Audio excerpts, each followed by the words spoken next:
Assalamualaikum warahmatullahi wabarakatuh. Kembali di Bu Una. Nah, pada hari ini kita akan belajar tentang biologi kelas 11 ya. Nah, di sini udah ada dua gambar yang Bu Una sediakan. Kalian bisa lihat ya, kita hari ini belajar tentang sel eukariot.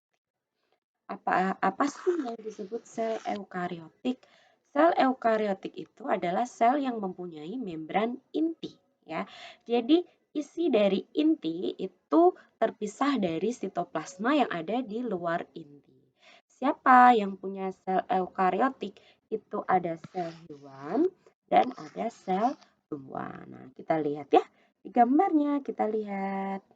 Kita besar dulu. Nah, ini udah. Kita lihat, pelajari. Nah, kalian bisa lihat ya, di sini ada gambarnya. Kita bisa lihat beberapa macam organel-organel yang ada pada sel hewan. Ya. Yang pertama ada sitoplasma. Sitoplasma itu adalah cairan di dalam sel. Jadi dia sebagian besar terdiri dari sel. Kemudian maaf ya tadi nggak dari yang paling luar. Paling luar di sini ada plasma membran ya. Jadi plasma membran ini adalah bagian terluar dari sel hewan. Nah, dia ini. Karena dia letaknya paling luar, otomatis dia untuk melindungi yang ada di dalamnya. Selain untuk melindungi, dia juga untuk transportasi keluar masuk keluar sel maupun ke dalam sel ya. Terus lanjut ada nukleus. Nah, tadi ini kan termasuk sel eukariotik, jadi dia punya nukleus. Bisa dilihat gambar di atas ya. Nukleus itu adalah inti sel. Ini nukleus. Kemudian ada nukleolus. Nukleolus itu adalah intinya inti. Jadi dia di dalam inti sel ada inti lagi namanya nukleolus. Kemudian ada kromatin. Kromatin adalah benang-benang DNA. Nah, dia nanti tersusun.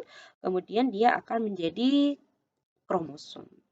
Kemudian nuklear pore, ini adalah pori-pori yang di permukaan nukleus. Kemudian nuklear envelope, ini adalah bungkusnya. Jadi membrannya, membran intinya itu nuklear envelope.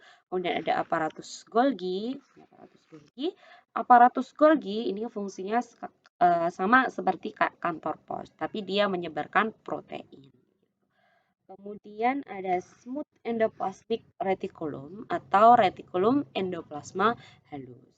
Ada juga rough endoplasmic reticulum, ini yang rough.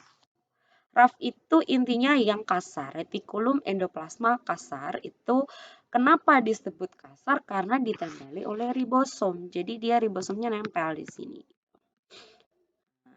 Dia bedanya kan hampir ini bentuknya hampir sama kayak badan Golgi, tapi bedanya kalau yang RE itu dia lebih luas dan dia dekat dengan nukleus. Kalau yang badan Golgi dia itu misah sendiri gitu loh. Jadi nggak deketan sama nukleus.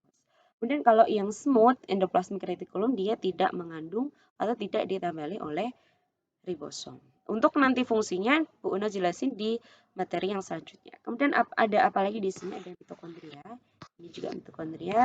Mitokondria. Jadi dia lonjong kayak gitu ya. Dia untuk respirasi sel. Jadi untuk produksi ATP. Gitu. Kemudian ada lisosom. Ini untuk pencernaan intraseluler.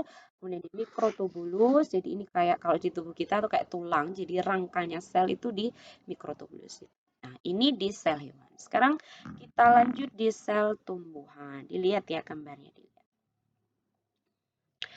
Di sel tumbuhan memang beda ya dengan sel hewan. Kalau sel hewan tadi paling luarnya itu adalah membran sel.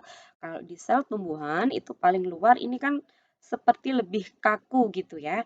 Nah, karena di sini ada namanya sel wall. Sel wall itu adalah dinding sel. Jadi warnanya hijau. Ini yang melindungi si sel ini namanya sel wall kayak gitu. Nah, dalamnya sel wall, setelah sel wall ada sel membran. Sel membran itu adalah membran sel. Jadi dia sama seperti di sel hewan, ada membran selnya juga.